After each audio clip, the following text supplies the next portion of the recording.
안녕하세요. 혹시 그런 생각 해보신 적 있으세요? 왜 어떤 이야기는 세월이 흘러도 우리 마음속에 깊은 울림을 남기는데 또 어떤 이야기는 스르르 사라져 버리는 걸까요? 오늘 저와 함께 그 비밀을 한번 파헤쳐 보겠습니다. 바로 이 질문이 모든 것의 시작입니다. 생각해보면 정말 신기하잖아요. 셰익스피어의 희곡은 수백 년이 지나도 여전히 무대에 오르는데 어제 막 서점에서 나온 따끈따끈한 베스트셀러는 왜 금방 잊히는 걸까요? 그 차이가 대체 어디서 오는 걸까요? 그 해답의 실마리는요, 바로 작가의 딜레마라고 하는 아주 팽팽한 줄다리기 속에 숨어 있습니다. 나만의 이야기와 세상 모든 사람의 이야기 사이에서 아슬아슬하게 균형을 잡는 것. 아마 글을 쓰거나 무언가를 만들어 본 분이라면 이게 얼마나 어려운 일인지 바로 공감하실 겁니다. 자, 여기 화면을 보시면 작가들이 흔히 빠지는 두 가지 함정이 딱 보이는데요. 한쪽은 너무 내 얘기만 해서 남들은 전혀 공감할 수 없는 나만의 일기장이 되거나 아니면 반대로 너무 뻔한 얘기만 해서 아무런 감동도 없는 진부한 상투어가 돼버리는 거죠. 자, 그럼 이 어려운 딜레마를 어떻게 풀어야 할까요? 그 해답의 첫 번째 열쇠, 바로 보편성이라는 개념부터 한번 짚어보겠습니다. 이게 바로 시대를 꿰뚫은 이야기의 심장박동 같은 거거든요. 보편성이란 게 대체 뭘까요? 말이 좀 어렵게 들릴 수도 있는데 사실은요, 우리 모두가 이미 본능적으로 알고 있는 겁니다. 문화나 시대가 달라도 이거 내 얘기네 하고 무릎을 탁 치게 만드는 그런 힘 있잖아요. 사랑, 죽음, 성장, 갈등 이런 건 누가 가르쳐주지 않아도 인간이라면 누구나 겪고 고민하는 그런 근본적인 경험들이죠. 결국 보편적인 이야기는요, 이 세 가지 질문으로 돌아오게 돼 있습니다. 나는 누구인가? 나는 지금 어디에 있는 걸까? 그리고 어떻게 살아야 하는가? 이 질문들은 정말 인류가 시작된 이래로 계속해서 던져온 우리 모두의 마음속에 있는 가장 근본적인 물음이죠. 자, 이제 동전의 반대편을 볼 시간입니다. 보편성만 있으면 다 될까요? 절대 아니죠. 이야기에 생명을 불어넣는 또 다른 아주 중요한 요소가 있습니다. 바로 개별성입니다. 개별성이라는 게 세상에 없던 새로운 주제를 찾아내라는 뜻이 아니에요. 그게 핵심이 아닙니다.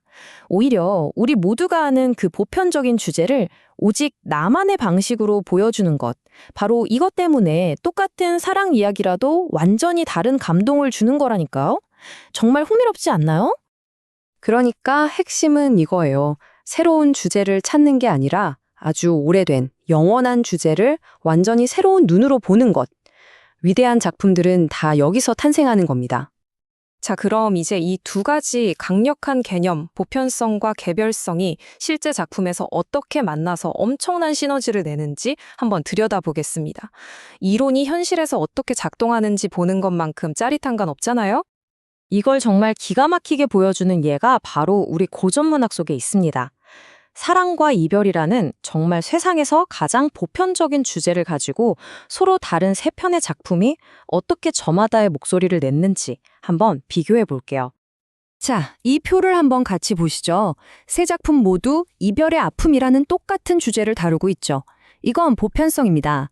그런데 표현 방식, 즉 개별성을 보세요. 완전히 다릅니다. 가시리는 어때요? 제발 빨리 돌아와 달라고 애원하면서 매달리죠. 그런데 아리랑은요. 나를 버리고 가면 심리도 못 가서 발병난다. 이건 거의 저주에 가까운 자신감이죠. 마지막으로 김소월의 진달래꽃. 사뿐히 지려밟고 가시옵소서. 이건 떠나는 사람의 앞길을 축복해주는 완전히 희생적인 사랑을 노래하잖아요. 보세요. 주제는 이별 하나인데 작가의 고유한 목소리를 거치니까 이렇게나 다른 감정과 세계관이 펼쳐지는 겁니다. 이게 바로 개별성이 가진 마법이에요. 그러니까 독창성이라는 건 단순히 아이디어에만 있는 게 아니라 그걸 어떻게 구현해내느냐, 그 방식에 있다는 거죠. 장미숙 작가의 수필에서 또 하나의 놀라운 예를 찾아볼 수 있습니다. 살아간다는 것은 위태하고 두렵고 고단한 시간을 건너는 줄타기와 같다. 장미숙 작가의 수필 허공을 밟다에 나오는 문장인데요. 솔직히 인생을 외줄타기에 비유하는 거 이게 완전히 새로운 생각은 아닐 수도 있어요. 하지만 작가는 여기에 자기 어머니의 삶, 그리고 자신의 삶, 또 실제 줄타기 고개사의 모습을 하나로 엮어내요. 그러면서 인간의 삶이라는 보편적인 주제에 대해 그 누구도 따라할 수 없는 아주 깊고도 고요한 통찰을 우리에게 보여주는 거죠.